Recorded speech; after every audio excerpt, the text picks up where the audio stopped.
നമസ്കാരം. ഹണി റോസിന്റെ അധിക്ഷേപ പരാതിയിൽ അറസ്റ്റിലായ ബോബി ചെമ്മണ്ണൂരിന്റെ ഹർജി ഹൈക്കോടതി വീണ്ടും പരിഗണിച്ചിരുന്നു. Justice PV. കുഞ്ഞികൃഷ്ണന്റെ ബെഞ്ചാണ് കേസ് സ്വമേധയാ പരിഗണിച്ചത്. പ്രതിഭാഗം അഭിഭാഷകരോടക്കം ഹാജരാവാൻ നിർദ്ദേശം നൽകിയിരുന്നു. ജാമ്യം നൽകിയതിന് പിന്നാലെയുണ്ടായ നാടകീയ സംഭവങ്ങളെ തുടർന്നാണ് ഹൈക്കോടതിയുടെ നടപടി. ബോബിക്ക് ഹൈക്കോടതി കർശന ഉപാധികളോടെ ചൊവ്വാഴ്ച ജാമ്യം അനുവദിച്ചിരുന്നു. Justice PV. കുഞ്ഞികൃഷ്ണന്റെ ബെഞ്ചാണ് ജാമ്യം അനുവദിച്ചത്. എന്നാൽ ബോബി ജയിലിൽ നിന്ന് പുറത്തിറങ്ങാൻ തയ്യാറായിരുന്നില്ല.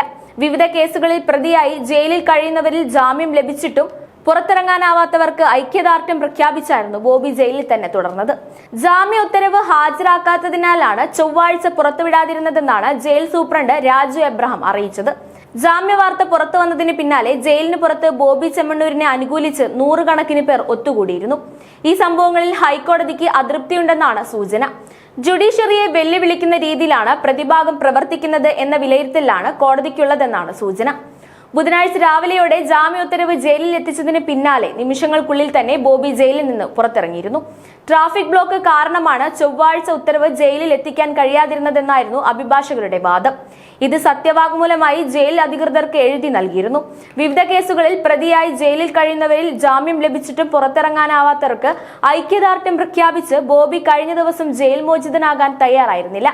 ജയിലിന് പുറത്തെത്തിയ ബോബി ഇക്കാര്യം ആവർത്തിച്ചു. അത് കോടതി അലക്ഷ്യമല്ലേ എന്ന ചോദ്യത്തോട് പ്രതികരിക്കാൻ ബോബി തയ്യാറായില്ല. ബോബിയെ കൂടുതൽ പ്രതികരണങ്ങൾക്ക് അനുവദിക്കാതെ അഭിഭാഷകർ കൂട്ടിക്കൊണ്ടുപോയി. കർശന ഉപാധികളോടെയാണ് ഹൈക്കോടതി ബോബി ചെമ്മണ്ണൂരിന് ജാമ്യം അനുവദിച്ചത്. രാത്രി 7:30 വരെയാണ് ജയിലിൽ നിന്ന് പുറത്തിറങ്ങാനുള്ള സമയം അനുവദിച്ചിരുന്നത്. ബോബി ജയിൽ മോചിതനാകുമെന്ന പ്രതീക്ഷയിൽ നൂറുകണക്കിന് ആളുകൾ ജയിൽ കവാടത്തിന് മുന്നിൽ എത്തിയിരുന്നു. ഇവർ മുദ്രാവാക്യം വിളിക്കുകയും പ്ലക്കാർഡ് ഉയർത്തുകയും ചെയ്തു. പ്രതിഭാഗത്തിന്റെ ഈ നടപടികളിൽ ഹൈക്കോടതിക്ക് അതൃപ്തി ഉണ്ടായിരുന്നുവെന്നാണ് സൂചന. ഇതേ തുടർന്ന് കേസ് വീണ്ടും പരിഗണനയ്ക്കെടുത്ത് ബുധനാഴ്ച രാവിലെ 10:15 ബോബിയുടെ അഭിഭാഷകരോട് ഹാജരാവാൻ കോടതി നിർദ്ദേശിച്ചിരുന്നു. ഇതിന് പിന്നാലെയാണ് ബോബിയെ തിരക്കിട്ട് ജയിലിന് പുറത്തെത്തിച്ചത്. ഓരോ ജീവിതവും ഓരോ കഥകളാണ്, വേറിട്ട കഥകളുടെ ഒരു കൂട്ടായ്മ. വേണമെങ്കിൽ നമുക്കതിനെ ഒരു നോവലെന്ന് പേരിടാം. അതുപോലൊരു നോവലല്ലേ നിങ്ങളുടെ ജീവിതവും? എന്താ, ശരിയല്ലേ? നിങ്ങളുടെ അനുഭവങ്ങൾ, കഥകൾ എന്തുമായിക്കൊള്ളട്ടെ, അത് കേൾക്കാൻ DNA ന്യൂസിലൂടെ ഞാൻ എത്തുന്നു. കഥ പോലൊരു ജീവിതം, അതിനായി ഞാൻ നിങ്ങൾക്ക് വേണ്ടി കാത്തിരിക്കുന്നു. നമുക്ക് ഒന്നിച്ച് കാണാം, കുറേ കാര്യങ്ങൾ സംസാരിക്കാം, വേദനകൾ പങ്കിടാം. നിങ്ങളുടെ വിഷയങ്ങൾ, അനുഭവങ്ങൾ അത് ഞങ്ങളെ അറിയിക്കേണ്ട വിലാസം താഴെ കൊടുക്കുന്നു.